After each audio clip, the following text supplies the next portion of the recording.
예, 반갑습니다. 예. 어떻게 다 잘 지내셨죠?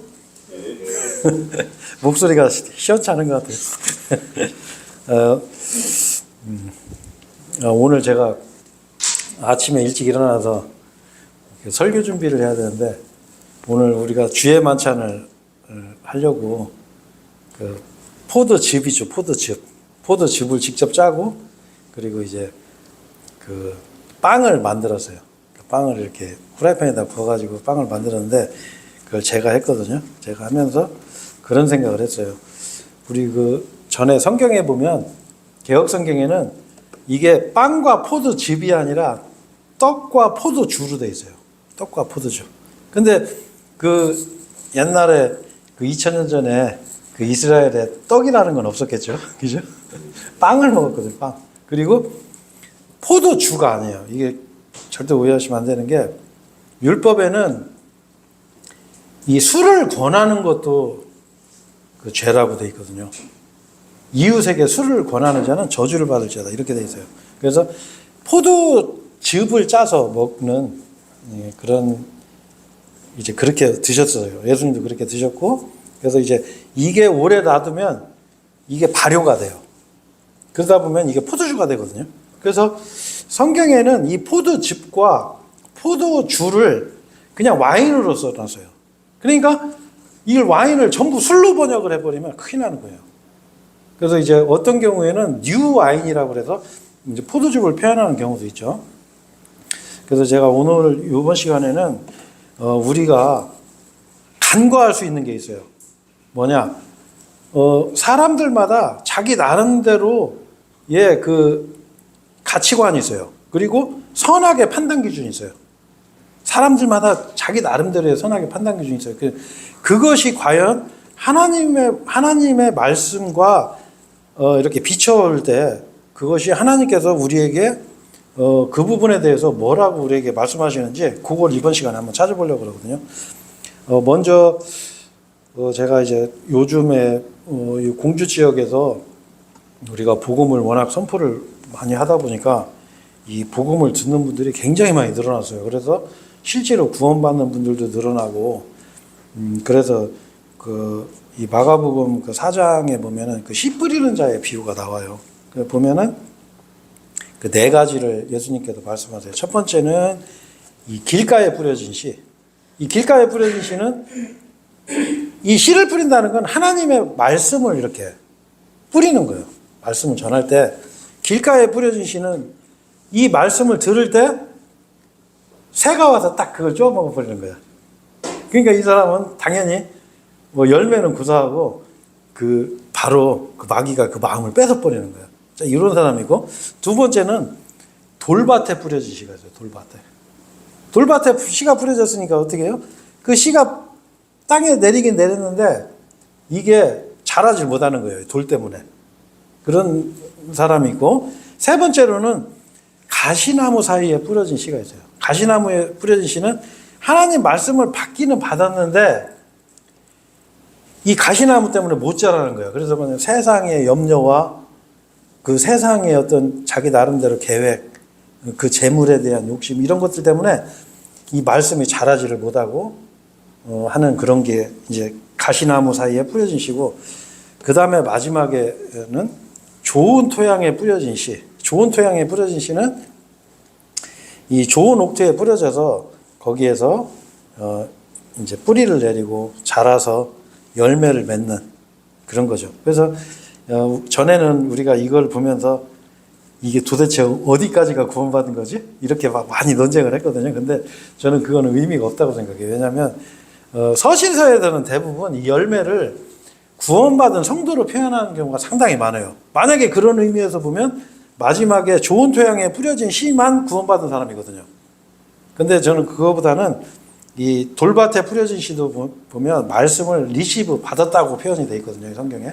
그래서 저는 이제 이분들도 구원받은 분이다, 이렇게 봐요. 하지만 좋은 토양에 뿌려져서 30배, 60배, 100배의 결실을 맺는 사람들은 많지 않다는 거예요. 근데 저는 여기 지금 계신 우리 그 형제 자매님들, 지체분들은 이 좋은 토양에 뿌려진 씨다, 저는 그렇게 생각해요. 그 하나님께서 정말 기뻐하시는 그런 형제 자매님들이다. 저는 그런데 제가 오늘 그 누가복음 4장에 이 말씀을 제가 왜 선정을 했냐면 이 말씀을 통해서 우리가 조금 한 가지 돌아보고 교훈을 얻을 만한 게 있어요. 보면은 17절에 보면 거기 지금 다 펴 계시죠? 17절에 보면 그 예언자 이사야의 책이 그 예수님 앞에 딱 전달이 된 거예요. 그러니까 예수님께서 18절에 18절 그다음에 19절을 낭독을 하세요. 요 내용이 뭐냐면 주의 영이 나에게 임하시느니라 그분께서 가난한 자들에게 복음을 선포하도록 나에게 기름을 부으셨기 때문이라 그분께서 나를 보내셨으니 상한 마음이 된 자들을 치유하기 위함이요 포로가 된 자들에게 구출을 선포하기 위함이요 눈먼 자들의 시력을 회복하고 상처 입은 자들을 자유롭게 놓아주기 위함이요 19절에 주께서 기꺼이 받으시는 해를 선포하기 위함이라. 요게 이사야서 61장 1절과 2절 말씀을 인용하신 거예요. 그러면서 예수님께서 이 책을 덮으시면서 22절에 이 성경 기록이 이날 너희에게 성취되었도다 이렇게 말씀하세요. 그러니까 거기 있는 사람들이 여기가 어디냐면 예수님의 고향이에요. 그러니까 그 사람들이 뭐냐면 아니 저 사람이 저 요셉의 아들 아니야? 요셉의 아들? 아 요셉은 저 목수고 저 요셉의 아들이면 저 글도 못 배웠을 건데 아니 그것도 성경 기록을 들어서 이 말씀이 오늘날 성취되었다 딱 선언을 하셨거든요. 예수님께서 바로 자신이 그 주의 영이 임한 사람 바로 메시아라는 걸 여기서 얘기를 하니까 이 사람들이 23절에 이런 말을 해요. 뭐냐면 그 예수님께서 이제 이렇게 비유를 하시는 거예요. 너희는 확실히 나에게 의사야 너나 고치라 하는 이 자문을 들어 말하기를. 그러니까 의사야 너나 고치라 이게 무슨 얘기예요? 우리 전에도 보면 그 TV에서 많이 나왔던 그 유명한 그 박사님 한 분, 황순관 박사님이라고 있었잖아요. 그분이 이제 말도 재밌게 하시고 그랬었는데 그분이 그 돌아가셨는데 그 이제 뭐 이렇게 사람들 하는 말로는 그 저염식 식사를 고집해서 돌아가셨다고 이제 그런 말인데 여기서 하는 얘기는 뭐냐면 예수님한테 그러는 거예요. 의사야 너나 고쳐. 남 고칠 생각하지 말고 이게 비꼬는 거예요. 완전히. 자 그러면서 또 무엇이나 가버나움에서 행해졌다고 우리가 들었던 것을 여기 너희 고향에서도 행하라 할 것이라 하셨느니라. 이게 무슨 얘기냐면 그 의사야 너나 고쳐 이렇게 얘기하면서 야 너 그 가버나움에서 뭐 그렇게 큰 능력을 행하고 그렇게 했는데 그럼 여기서도 한번 해봐 이러는 거예요. 우리가 정상적으로는 그런 능력을 행한 걸 봤을 때 야 이분이 메시아구나. 이분 앞에 가서 아 주님 우리도 주님을 따르겠습니다. 믿겠습니다. 이래야 되는데 한번 거기서 한 거 여기서도 한번 해봐. 이렇게 하는 거예요. 제가 이 글 보면서 저는 어떤 이제 생각이 났었냐면 우리가 처음에 이렇게 복음을 선포하고 이 교회를 세우려고 했을 때 그 주변의 그 반응을 이런 반응이 많았었어요. 한번 해봐. 아, 너 복음 잘 전한다면 한번 해봐. 이런 식으로. 근데 다행히도 그래도 이게 이 지역에서 하나님 말씀이 아주 선포되고 있는 이제 그런 이제 상황이 됐죠. 그때 예수님께서는 그런 말씀을 하세요. 예언자가 자기 고향에서는 환영을 받지 못하였느니라 하면서 이분들한테 아주 이 양심을 팍 찌르는 이 말씀을 하세요. 뭐라고 하냐면 25절에 보면 그러나 내가 너희에게 한 가지 진실을 알려주노라. 엘리야의 날들에 3년 6개월 동안 하늘이 닫혔을 때 그 심한 기근이 그 지역 전체에 걸쳐 있었을 때 많은 과부들이 이스라엘에 있었느니라. 그러나 시돈의 한 도시 곧 사레타에서 과부로 있었던 여자에게 보내심을 받은 것 외에는 엘리야가 그들 중 아무에게도 보내심을 받지 아니하였느니라. 자 이랬어요. 이게 무슨 얘기냐면 엘리야 시대 때 그때 왕이 아합이었어요. 아합. 이 아합 왕은 그 이방인인 그 이세벨이라는 그 여자를 아내로 받아들여 가지고 그 이제 우상 숭배, 바알 숭배를 해요. 완전 그 나라가 공식적으로. 그래서 이제 그 우상 숭배를 하는 이제 그런 시절이었었는데, 근데 이제 제가 그냥 이게 제가 알기로는 이 바알 신이 뭘 상징하냐면 이 비를 주관하는 신으로 이렇게 그 당시에는 이게 상징을 했다네요. 그러니까 왜냐하면 비가 내려야 농사를 지잖아요. 그러니까 하나님께서 이 엘리야를 통해서 3년 6개월 동안 비를 안 내려 그래요, 그냥. 자, 한번 생각해 보세요. 여러분, 1년만 비 안 내리면 어떻게 되겠어요? 1년만 비 안 내려도 굶어야 돼요. 근데 3년 6개월을 비를 안 내렸으니 어떻게 되겠냐고. 저주를 내리신 거예요. 그런데 26절에, 그러니까 그 당시에 사람들이 진짜 이제 기아 상태, 완전히 이제 먹을 것도 없고 굶어 죽고 막 이런 상태였어요. 그런데 26절에 이 시돈에 있는 한 도시 사렙타에서 과부로 있었던 어떤 여자에게 이 엘리야가 보내심을 받은 거예요. 근데 여기 참 재밌는 게 뭐냐면 이 엘리야가 이 과부를 만났을 때 이 과부가 이 나무를 줍고 있었어요. 나무를. 그래서 엘리야가 그 여자한테 야, 먹을 것 좀 있으면 좀 다오. 이러니까 이제 이 여자가 아유, 우리 먹을 거 다 떨어져서 지금 밀가루 조금하고 기름 조금밖에 안 남았습니다. 우리도 이거 지금 구워 먹고 우리 아들하고 둘이 먹고서 우리 죽으려고 지금 먹고 있습니다. 가고 있습니다. 그러니까 엘리야가 알았어. 그거 냈고 일단 나 먹을 거부터 먼저 좀 가져와 봐. 그리고 니들 먹어. 이렇게 했는데 이 과부가 거기에 순종을 했어요. 그래서 거기서 갖다 줘가지고 그래서 이 기간 동안 그 과부의 그 가루, 그 곡물가루, 그 밀가루와 그 기름이 마르지 않았어요.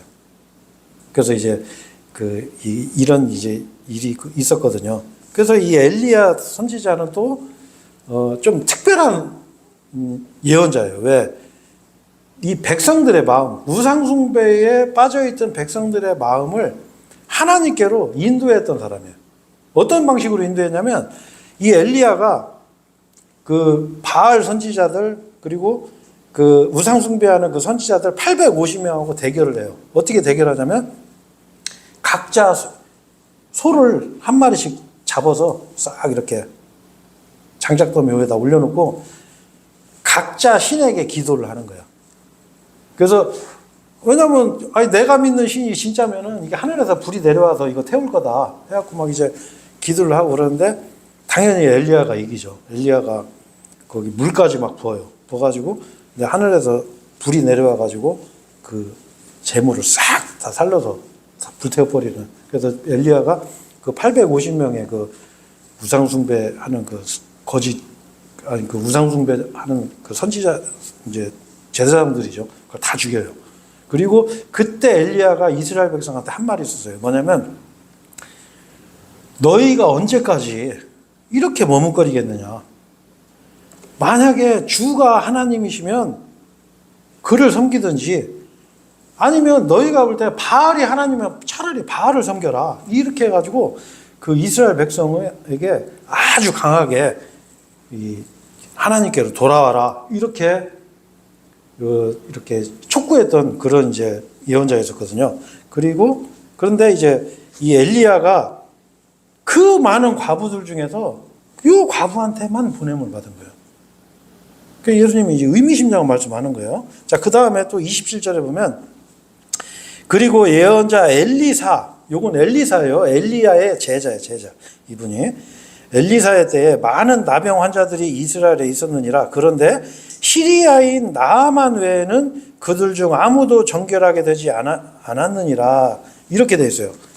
요거는 이제 무슨 말씀이냐면 이 엘리사 때에 많은 나병 환자들, 나병이 뭔지 혹시 아세요?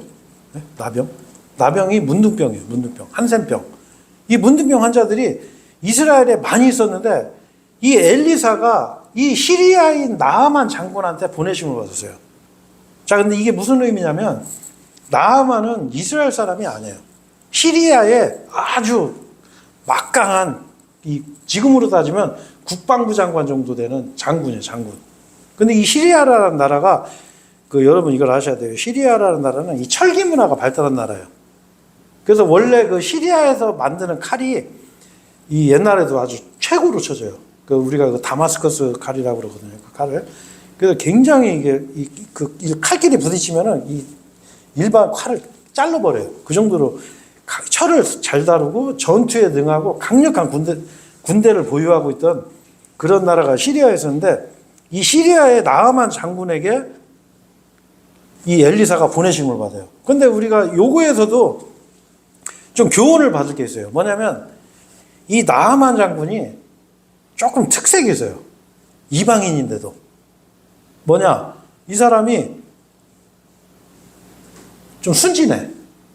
어린아이 같아요. 무슨 얘기냐면 이 나아만 장군이 그 전쟁을 하러 가가지고 이 이스라엘 사람, 그러니까 이 조그마한 어린 여자애를 이렇게 포로로 데려온 거야. 그래가지고 이 조그마한 그 여자 어린애가 그 나아만 장군의 그 부인의 시중을 들었어요. 근데 이제 그 조그마한 그 여자애가 뭐 알아? 그러니까 이제 이렇게 보니까 아이고 우리 그 주인 양반이 보니까 아이고 문둥병 걸렸네. 나병 환자란 말이에요. 그러니까 그 꼬맹이가 그런 말을 한 거예요. 그 나아만 장군 부인한테, 아니 저 우리나라 가면요, 거기 우리나라에 그 엘리사라는 선지자가 있는데, 아이고 그분한테 가면 저런 거 나병 저런 거 아무것도 안 해요. 이렇게 이 한마디를 한 거야. 그러니까 그 부인이 그 남편한테 얘기를 했을 거 아니에요. 그러면 일반적인 사람 같으면 뭐라고 하겠어요? 그 조그마한 그 여자 그 계집애가 그 이렇게 계집종이 한 말을 그거 누가 듣기라도 하겠냐고. 근데 나아만 장군은 아니 그래? 아니 내가 그러면 이스라엘 거기 그 예언자한테 가면은 내가 이 병 고칠 수 있어? 이게 혹한 거야. 그래가지고 이 사람이 자기 왕한테 가서 얘기를 해요. 이 여차여차해서 나 이스라엘 가겠습니다. 가서 이 병 좀 고치러 가겠습니다. 그러니까 왕이 아 그래요? 하면서 이제 추천서를 써줘요. 추천서. 누구한테? 이스라엘 왕한테. 추천서를 써줘가지고 이스라엘 왕한테 보내요. 나아만 장군하고. 그러니까 이스라엘 장군이 그 추천서를 딱 받았어요. 딱 받고서 내용을 딱 보니까 이스라엘 왕이 그때 옷을 찢었어요. 옷을. 왜 그러냐면, 아니 지금 의학으로도 여러분 문둥병 지금 의학으로도 못 고쳐요. 근데 그 당시에 아이고 우리 나아만 장군 이 병을 좀 꼭 고쳐주십시오 이렇게 추천서를 써주니까 왕이 딱 할 때는 어떻게 받겠어요? 이거 전쟁하려고 나한테 시비 거는구나 이렇게. 이 병 못 고치면 이거 큰일 났네. 그래갖고 이 사람이 그 옷을 찢어. 그래가지고 그 엘리사한테 그 나아만 장군이 가요. 갔는데 그 엘리사 그 집 앞에 갔을 때 엘리사가 이 자기 그 종을 보내서 뭐라고 하냐면 만나주지도 않고 저기 요단강 가서 7번 물에 담궜다가 나오면 너는 깨끗해질 거다 이렇게 얘기를 해요. 그러니까 이제 나아만이 막 열이 받은 거야. 아니 내가 왕 추천서까지 받아서 선물 막 은하고 금하고 막 옷 같은 거 잔뜩 준비해가지고 친히 이렇게 왔는데, 아니 이 조그마한 나라에 뭐 선지자 예언자라고 해가지고 이거 참 이거 나한테 하는 이거 너무 예의도 없고. 그러니까 이 사람이 야 그냥 가자 해가지고 저 우리나라에 가면 이 강 이름이 이 아바나라는 강이 있고 파르팟이라는 강이 있어. 저 요단강보다 훨씬 좋은 강이 있는데 내가 저 조그마한 강에 가서 저 씻은다고 낫겠어 하고 야 집에 가 하고서 이제 가는데 그 나아만 장군 종이 장군님 아니 주인님 그러지 마시고, 아니 만약에 그러니까 그때 나아만이 한 말이 있었어요. 뭐냐, 내 생각에는 아니 그 예언자가 탁 나와가지고 그 상처를 딱 치면서 기도를 딱 해주고 그러면 날 것 같은데 근데 이 사람은 그런 것도 아니고 저기 가서 7번 물에 담그면 돼. 그러니까 이 사람은 이게 이해가 안 되는 거예요. 그러니까 기분 나빠갖고 가는데 그 종이 그런 거예요. 이제 아이고 이거보다 더 어려운 거 시키면 안 했겠습니까? 아니 만약에 이거보다 더 심한 거 시켜도 주인님은 원래 하려고 마음 먹고 오지 않은 겁니까? 그러니까 속눈썹 치고 그냥 저 요단강 가서 한번 해봅시다 해가지고서 요단강 가가지고 진짜 자기 몸을 담궈요. 담궈놔가지고 근데 진짜 어린아이 같이 깨끗해져요. 어린아이 살같이. 이게 이제 앞에 그거하고 연관이 되는 거예요. 왜? 나하만 장군 마음이 어린아이 같아서. 근데 이 나하만 장군이 그 뒤에 그 행한 행위가 굉장히 우리한테 교훈을 줘요. 뭐냐? 이 사람은 비록 이방인이었지만, 자, 자기가 가는 길에 이 문둥병이 나섰어요. 자, 그러면 그냥 집으로 가면 되잖아. 자기 나라로 돌아가면 돼요. 근데 이 사람은 다시 빠꾸라고 하면 안 되겠죠. 다시 돌아서 다시 엘리사한테 가요. 가서 엘리사한테 선물을 줘요. 근데 엘리사가 거절해. 예. 이 하나님의 은사는 선물로 이렇게 받을 수 있는 게 아니거든요. 그러니까 그걸 거절을 하고 그냥 정중히 거절하고 돌려보내요. 그때 이 나하만 장군이 뭐라고 하냐면 내가 흙을 좀 퍼가겠습니다 이래요. 왜? 이 흙을 이 이스라엘 땅에 있는 이 흙을 가지고 와서 내가 단을 쌓고 하나님께 제가 감사를 드리겠습니다. 이렇게 하고 가요. 그러니까 이 나하만 장군이 바로 그 하나님의 은혜를 기억하고 있는 사람이에요. 그래서 제가 왜 이 말씀을 드렸냐면 제가 이제 복음을 전해보면은 물론 복음을 거부하는 사람도 많지만 구원받는 사람도 참 많아요. 그렇죠? 근데 구원을 받고서 아니면 구원을 받지 않더라도 이 하나님의 복음의 말씀, 이 하나님께서 우리에게 주신 이 기쁜 소식, 이 복음이 얼마나 능력 있고 은혜롭다는 것을 그리고 얼마나 쉽다는 걸 사람들이 알게 돼요. 그리고 어떤 사람은 그걸 받아들여서 구원을 받기도 해요. 하지만 이 나하만 장군 같이 돌아오는 사람은 너무 적은 거예요. 진짜 적어요.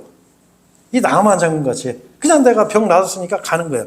요거하고 비슷한 얘기가 그 누가복음 11장에서 보면 그 10명의 그 나병 환자 얘기가 나와요. 10명의 나병 환자를 예수님께서 고쳐주셨어요. 어떻게 고쳤냐? 뭐 상처를 뭐 이렇게 손으로 때려가면서 기도해주고 이런 게 아니라 10명한테 가서 야 니네 저기 제사장한테 가서 니들 몸을 보여라. 왜? 예수님이 살아계실 때는 구약시대예요 그때가. 그러니까 제사장한테 가서 너희 몸을 보이고 그 율법의 예를 행하라. 그러면 너희가 몸이 깨끗해질 거다 이렇게 말씀하셨는데 그 10명의 문둥병자가 제사장한테 이렇게 가다 보니까 어이구 이게 다 나서 버린 거야 이게. 그런데 이 10명의 문둥병자 중에서 아까 나하만 장군 같이 뒤로 뒤로 돌아서 그 온 사람이 한 명밖에 없었어요. 한 명. 그 사람이 누구냐? 바로 사마리아 사람이었어요. 사마리아 사람이라는 건 이 이스라엘 사람들이지만 혼혈민족이에요. 혼혈민족. 그래서 이스라엘 유대인들이 개 취급하던 민족이었어요. 같은 이스라엘 사람이라도 개 취급을 해버려서. 근데 그 사마리아 그 나병 환자만 예수님께 돌아온 거예요. 그래서 하나님께 이제 영광을 돌린 거죠. 그래서 저는 이제 제가 여러분들 칭찬하려고 말씀드리는 게 아니라 지금 이 자리에 또 오늘 뭐 좀 사정이 있어서 못 오신 또 형제님들도 계시고 한데 너무나 이분들은 정말 하나님이 기뻐하시는 그 나하만 장군 같은 분들이다. 저는 그렇게 생각을 해요. 그래서 오늘 제가 아까 말씀드린 이제 하나님의 그 말씀을 통해서 우리가 바른 가치관, 바른 선악의 기준에 대해서 우리가 한번 돌아보는 시간을 갖기로 하죠. 먼저 창세기에 보면 이제 이런 말씀이 있어요. 무슨 말씀이냐면은 잠깐만요. 먼저 저기를 먼저 하죠. 먼저 우상 숭배에 대해서 한번 잠깐 돌아보면서 창세기 말씀 한번 볼게요. 이 구약 시대에서는 이 우상 숭배를 굉장히 큰 범죄로 여겼어요. 지금도 마찬가지예요. 그래서 구약 시대 때는 우상 숭배를 하면 투석형으로 사형을 시켜야 돼. 그리고 속죄 제사가 없어요. 우상 숭배를 하면 속죄 제사. 그러니까 제사를 해도 그 죄가 용서가 안 돼요. 그리고 그 우상 숭배한 사람들은 투석형으로 죽이는데 일반 백성들도 거기에 참여를 해야 돼. 그 정도로 무서운 죄였었거든요.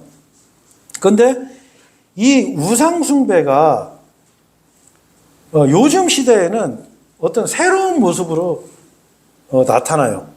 그 옛날에 있었던 모습 그대로지만 새로운 형태로 나타나는데 어떤 형태로 나타나냐면 먼저 우상숭배의 개념을 아셔야 돼요. 우상숭배는 뭐가 우상숭배냐? 우상의 특징은 내가 우상을 정해요. 자, 여러분 한번 간단히 생각해 보세요. 그 성구 파는 그런 가게 한번 보셨어요?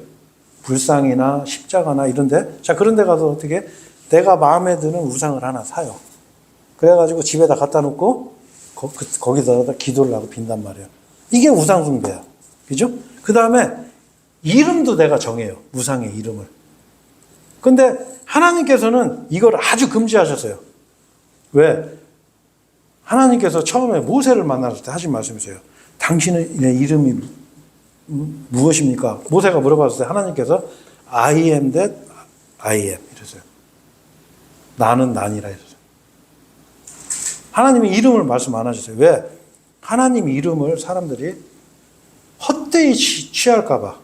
그래서 하나님께서 이름을 알려주지 않으셨는데 하나님께서는 네 방식, 네가 정한 이름, 네가 정한 곳에서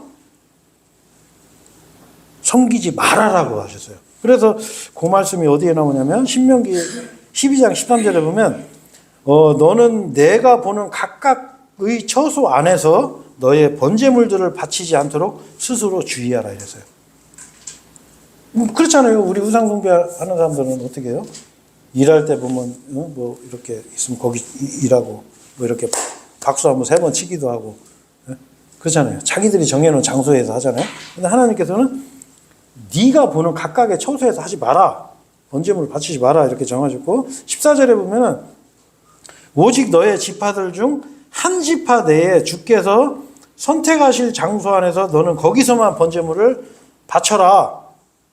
그리고 내가 너에게 명령하는 모든 것을 거기서 행하라 이랬어요. 자, 하나님께서는 이걸 정해주시는 거예요. 거기서 해라. 거기서 번제물 바쳐라. 이렇게 이 우상숭배의 차이점이에요. 그래서 이게 이제 창세기에 보면 어떤 말씀이냐면은 창세기 3장 22절에 이런 말씀이 있어요. 그런 다음에 주 하나님께서 말씀하시기를 보라 그 남자가 우리 중 하나같이 되어 선악을 알게 되었도다. 그런즉 이제 그가 손을 뻗어 생명나무에서 나는 것도 취하여 먹어서 영원토록 살까 하노라 하셨느니라. 자, 여러분 여기 한번 보세요. 이거 좀 이상하지 않으세요? 아니 선악을 알게 된 게 왜 이게 문제가 되죠? 네? 아니 선악을 알아야 내가 판단할 수 있잖아요. 근데 여기서는 뭐라고 그래요? 선악을 알게 되었도다 하면서 생명나무를 못 먹게 하는 거야. 생명나무 열매를. 한번 그 생각 한번 해보셨어요? 자매님은 한번 그 생각해 보셨어요? 선악을 알게 된 게 뭐가 문제가 될 것 같아요? 선악을 당연히 알아야 될 거 아니에요? 그렇잖아요? 여기서 말씀하시는 건 저도 이거에 대해서 굉장히 궁금해서요. 왜 그러지? 아니 당연히 선악을 알아야지. 우리가 로봇도 아니고. 근데 하나님께서는 그 아담과 이브가 선악을 알게 된 거에 대해서 하나님께서 지적을 하고 이 생명나무 열매를 못 먹게 해요. 그래서 제가 굉장히 의구심을 갖고 있었는데 제가 이 성경을 이 율법을 이렇게 공부하면서 제가 이런 거구나라고 제가 알게 된 게 있었어요. 뭐냐면 자, 이 말씀은 어떤 말씀이냐면 이게 우상숭배와 연관이 있어요. 왜 그러냐면 자, 선악의 판단의 기준은 하나님께서는 뭐라고 하냐면 바로 하나님의 법에 있다고 그래요. 자, 이 선하신 분이 바로 하나님이세요. 하나님. 그리고 하나님이 주신 이 규례들과 이 법률들 요 안에 쉽게 해서 선과 악의 기준이 들어있거든요. 근데 아담과 이브가 선악을 알게 돼서 무슨 일이 생기냐면은 이제 선악의 기준이 하나님이 아니라 내가 되는 거예요. 내가 선악을 판단하는 거예요, 이제. 내가 선과 악의 기준을 세우는 거예요. 근데 하나님께서는 이걸 우상숭배라고 하는 거예요. 왜? 제가 그 말씀을 어디에서 볼 수 있었냐면 사사기 17장 6절에 보면 그런 말씀이 있어요. 그 당시에는 이스라엘에 왕이 없었으니 오히려 각 사람마다 자기 자신의 두 눈에 오른 것을 행하였더라 이랬어요. 아니 그러면 사람들이 자기 자신의 두 눈에 오른 것대로 행하면은 문제가 없어야 되잖아요. 그런데 그 당시에는 엄청난 범죄가 많았고 상상할 수도 없는 그런 범죄들이 많았고 그리고 우상숭배가 아주 심했었거든요. 그래서 신명기 12장 8절에 보면 이런 말씀이 있어요. 너희는 우리가 이날에 여기에서 행하는 모든 것을 쫓아 행하지 말지니 곧 무엇이든지 사람마다 자기 자신의 두 눈에 오른 대로 행하지 말지니라 이랬어요. 니들 눈에 오른 대로 행하지 마라. 하나님의 명령인 거예요. 이게. 왜? 사람이 스스로가 선악의 기준을 세우면 안 되는 거예요. 하나님의 법이 바로 법대로 행해야 이게 하나님께서 그걸 선하다라고 하시는 거예요. 그래서 그 요한일서 그 3장에 보면 그런 말씀이 있어요. 죄는 곧 율법을 위반하느니라 이랬어요. 그래서 율법을 위반한 게 죄라고 말씀하시거든요. 그러니까 하나님의 선악의 기준은 바로 하나님의 이 법에 있는 거예요. 근데 사람은 어떻게 하죠? 내가 스스로 자기 눈에 오른 대로 기준을 세우는 거예요. 자기 눈에 오른 대로. 자, 그래서 대부분이 요즘은 그러다 보니까 어떻게 돼요? 믿는다는 사람들도 믿음의 기준을 하나님의 말씀을 해서 기준을 찾는 게 아니라 나의 마음, 나의 경험, 그리고 나의 기분, 나 너무 좋아. 나 요즘 너무 은혜 많이 받아. 여기로 기준이 되는 거예요. 특히 이게 현대인들의 특징이에요. 현대인들은 뭐를 하죠? 현대인들은 나 중심의 세계, 나 중심의 대중. 특히 이제 이 마지막 시대, 이 라오디게아 교회 시대는 특히 대중, 그리고 사람이 중심이 되는, 그리고 나만 좋으면 되는 거예요. 그래서 그 사람들은, 요즘 사람들은 주로 뭐를 이렇게 많이 얘기를 하죠? 우리 그 노래에도 그런 게 있잖아요. 뭐 제가 노래까지는 안 할게요. 한 번을 만나도 느낌이 중요해. 뭐 이런 노래 있잖아요. 네? 아세요? 네? 노래를 안 하니까 못 알아듣겠죠? 이 느낌대로 하는 거예요. 이 마찬가지로 믿는 사람들도 자기 나름대로의 기준을 세워놓고서 하나님을 섬기는 거예요. 그러니까 하나님의 말씀이 어떻게 됐는지 그걸 따지기에 앞서서 그냥 그냥 이렇게 믿으면 됐지. 아니면 그냥 좀 헌금 내가 잘 못 살았으니까 헌금 좀 더 하면 되지 뭐. 그리고 적당히 살면 되지. 이런 식으로 자기 기준을 세워서 이렇게 하나님을 섬기는 거죠. 그래서 특히 이런 분들이 있어요. 내가 요즘은 이렇게 하는 일도 잘 되고 자유롭고 그냥 세상에 세상과 어느 정도 타협하고 살아도 전혀 문제가 없어. 이게 굉장히 하나님께서 나에게 자유를 주셨나 보다 이렇게 생각할 수 있어요. 그런데 그 로마서에서는 하나님께서 그거를 상실한 가운데 내버려 두신다고 그랬거든요. 하나님께서는 그냥 내버려 두시는 거예요. 여러분 그거 한번 생각해 보세요. 나를 가장 사랑하는 사람이 어느 날 나한테 관심을 딱 껐다 생각해 보세요. 굉장히 비참한 거예요. 그렇죠?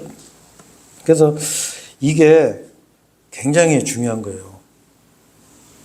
바로 선과 악의 판단의 기준은 바로 하나님 말씀에서 찾아야 된다. 내 기준으로 찾으면 안 된다. 이거를 이번 시간에 이 말씀을 통해서 이제 우리가 한번 이제 돌아보는 게 중요해요. 그래서 나의 기준, 내가 스스로 이것이 옳다, 이것이 그르다라고 판단을 하면 어떤 문제가 생기냐면 이 우상숭배는 나를 믿는 거예요. 그러니까 어떤 대상을 믿는 게 아니라 나를 믿는 우상숭배가 되는 거예요. 그러다 보니까 비정상적인 교인이 탄생해요. 비정상적인 교인. 그래서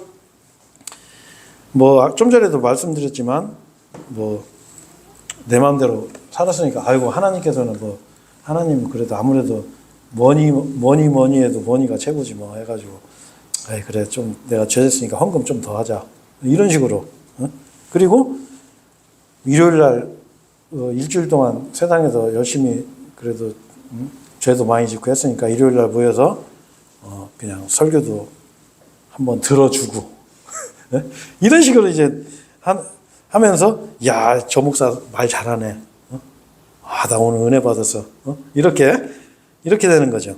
그래서 성경은 이런 믿음을 바로 마치 우상 숭배하는 것 같다라고 말하고 있어요. 바로 나 자신이 중심이 돼서 이제 하나님을 섬기는 거죠. 그래서 이런 사람들을 성경에서는 바로 돈으로 믿음을 사는 사람들 이렇게 말하게 돼요. 그게 어디에 나오냐면 그 사도행전 8장에 보면 마법사 시몬이라는 사람이 나와요. 마법사 시몬.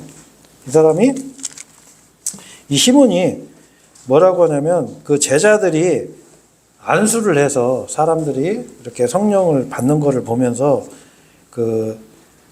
이걸 돈을 줘요. 시몬이 제자들에게 돈을 주면서 돈을 내밀면서 제가 누구든지 안수하는 자는 누구든지 그가 성령님을 받을 수 있도록 이 권능을 제게도 주소서 이렇게 말했어요. 그러니까 베드로가 너의 돈이 너와 더불어 망하기를 바라노라. 이는 내가 하나님의 선물이 돈으로 구매될 수 있다고 생각하였기 때문이라. 이렇게 됐어요. 바로 하나님은 우리에게 어떤 돈을 원하시는 분이 아니에요. 그리고 지극정성으로 자기 자신의 생각으로 하나님을 섬기라고 하지 않았어요. 그래서 아까 그 나아만 장군이 생각했던 거 이런 거 있어요. 내 생각에는 나병을 고쳐주려면 환부를 갖다가 손으로 좀 쳐주고 기도도 해줘야 되는데 가서 그냥 저 물에 들어가라 이렇게만 하니까 이 사람은 못 받아들이는 거예요. 그래서 성경에는 분명히 그 마태복음 6장에 보면 골방에 들어가서 기도하라고 그랬어요. 골방에. 근데 요즘 교회 다니는 사람들은 교인들은 어떻게 생각을 하죠?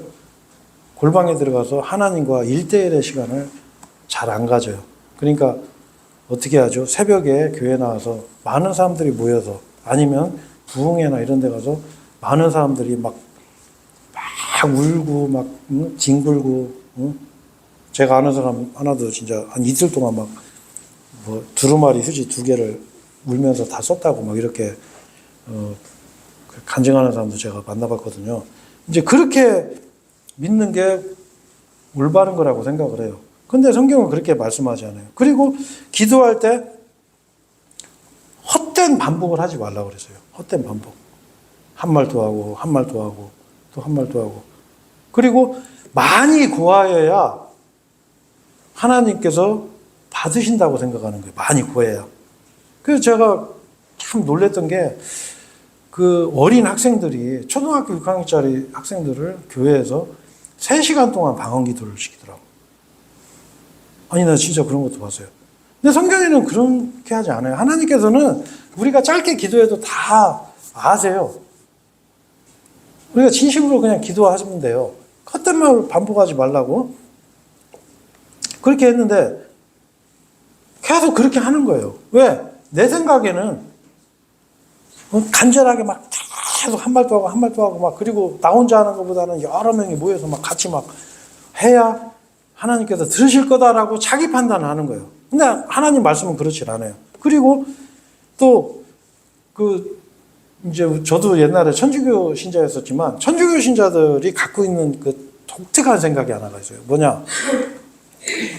예수님께 직접 기도하는 것보다는 아무래도 예수님 엄마한테 기도하면 잘 들어주실 거다 이렇게 생각을 해요. 근데 사실 인간적으로 볼 때 그게 맞는 말이거든요. 왜냐하면 이제 엄마가 너 좀 이것 좀 해. 그리고 저 부탁 좀 들어줘. 그러면 그거 어떻게 거절 못 하잖아요. 그래요. 근데 그거를 자기 생각에 내 생각에 그렇게 하는 거예요. 그러니까 교회 앞에다가 성모 마리아상 세워놓고 그 여자 딱 애기 예수 딱 이렇게 안고 있는 이렇게 놓고 거기에다 절하는 거예요. 그리고 성모 마리아한테 성모님 하면서 기도하는 거예요.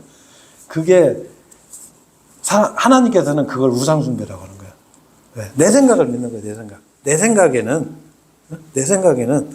예수님한테 이렇게 기도하면은 예수님은 거절할 것 같은데,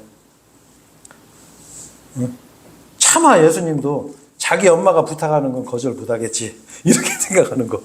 이게 우상숭배예요. 그래서 우리가 이런 거를 잘 한번 돌아봐야 돼요. 왜?